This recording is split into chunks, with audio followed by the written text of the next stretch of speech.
couple inches of root, you know, at best. So major improvement there. Chris, number 3, folks have asked us about 3 and how it looks like it's as severe as it was before, but if you look at it more closely, you can see that there's maybe a false front there. Would you talk to 3 and your thoughts about that green? Yeah, 3 and 4 presented the most difficult challenge in the restoration.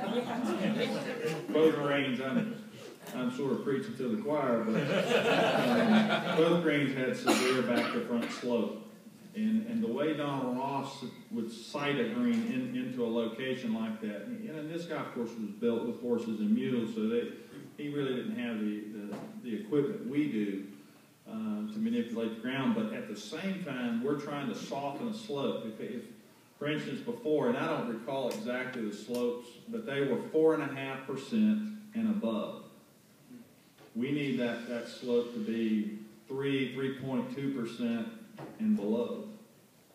So if you stretch that over the depth of a green, we've got to change the amount of elevation change from the back to the front, maybe a foot and a half over the course of that, and do that and make the green look old and classic and Donald Ross and style and all those things. And so we get in there and we basically lowered the back of the green a little bit. And then another thing we wanted to do, that green had a lot of water that would land behind the green and come across the green in surface drainage. We wanted to eliminate that, so we cut the subtle swell and separated the greens from the surrounds on both holes. 3 and 4 have a subtle little depression swell that will steer the water around the green. And we're going to actually be mowing close off of those greens now behind them. And so you can skip a ball along on either hole and then have a little devilish chip shot or putt coming back down the hill. But if those greens were steep, what I call a steeply pitched green, a difficult green in 1921, 22, I want it to remain that way today, but instead of it being 4.5%, now it's 3%. The worst thing we could do is flatten that green. We'd lose all of the character, all the personality in the golf hole. So I want it to play somewhat similar in difficulty as it did before, but put those slopes in an acceptable grade, expand the hole locations more out toward the edges. I mean, one of the things I love, seeing that hole about 4 steps off the edge of a big, deep bunker. Deepest bunker on the golf course, front left of 3. It's definitely one you want to avoid. I mean, I couldn't see out of it. I mean, I stepped down in it and couldn't see the green. I just sort of smiled. Can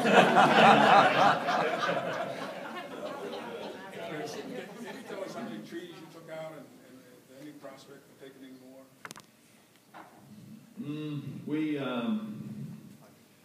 I guess initially we had, 80, and then we had a little help about a month ago, and I don't remember, 15 trees were, Irene took 15 down. But, I mean, in all honesty, that's probably a third of what I would prefer to see, but it's a tough subject. And we don't want to cut trees down that don't need to come down for the benefit of the golf course. So I think we've got the critical trees. We worked real close with Dudley, and he guided us on and helped get those trees that are really putting the shade on the greens at the wrong times, to where you don't invest all this money for nothing. And I think there's still a lot of trees out there, as you can see. And I'm used to dealing with tree issues, and I've taken down 3,000 on the golf course, and I love trees. And there have been a lot of complaints and concerns, and at the end of it, I can't tell you, I don't think with except not a single club's ever regretted it. They've all said, best thing we've ever done. But those are cases of much more over planning and excessive planning than what we saw out here, at the beginning. Any particular hole that you would consider the toughest out there, or maybe consider Well, I personally don't like the term signature golf hole. The way I look at golf architecture and I look at any golf course is I want each hole to have its own personality and character. And that's going to come both from the bunkering, the greens, and the lay of the land. And when you do that, every golf course that Donald Ross designed is different from all the others. And I think that's the beauty of that is he would lay the golf course on the ground, and each piece of ground was different. But I think you've got a great collection of golf holes here. I think this golf course is going to get a lot of people's attention in this area, or anybody. It's really going to stand out to them that it's different. It's old school. It's got great character, and the bunkers, stand out. They're not. You see so many golf courses today with the nice flowing, flowery bunkers. I mean, I don't know how they come up with these shapes that, little 3-leaf clovers and 4-leaf clovers, and I'll pick on Reese Jones a little bit. If you've seen one, you've seen them all. I mean, they look like little horseshoes stuck in the side of the hill up above the green, and the bunkering here, I'm guessing, is drastically different than what you see around town. I think that's going to be a huge value to this club. The good golfers recognize a golf course with this sort of strategy, interest, variety, and character. They pick up on it really quick, but I think all of the players, anybody can play this golf course is the beauty of it. Whether you're a high handicapper or a plus handicap, you can find enjoyment and challenge and test all facets of your game out here on this golf course. It's just got a great mix of golf holes. I've been snapping pictures and sending them around, and sending some stuff to the Donald Ross Society, and I love to see holes that transform themselves, like number 6. I mean, the before and after on that golf hole are incredible. And so I've sent a few of those off just to kind of get some buzz going, but there are a lot of them. But I don't know.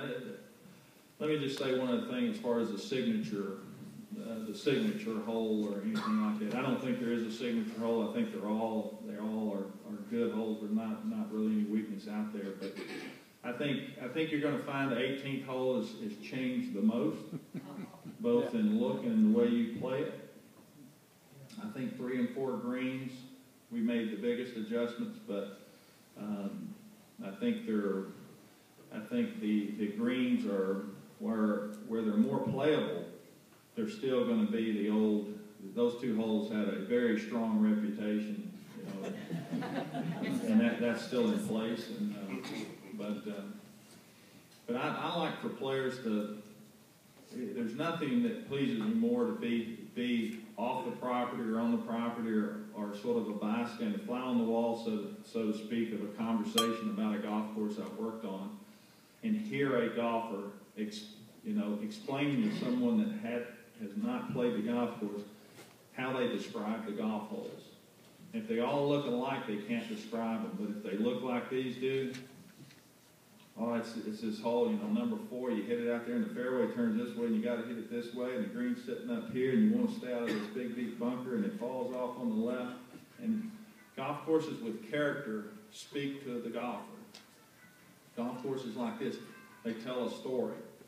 So when you're standing on the tee, and I'll give you a little more advice about playing the golf course, you'll need to pay attention to where the hole is located before you tee off, a little more so now than you did in the past, because as the hole moves out on the edges of these greens, you need to be on one side of the hole or the other.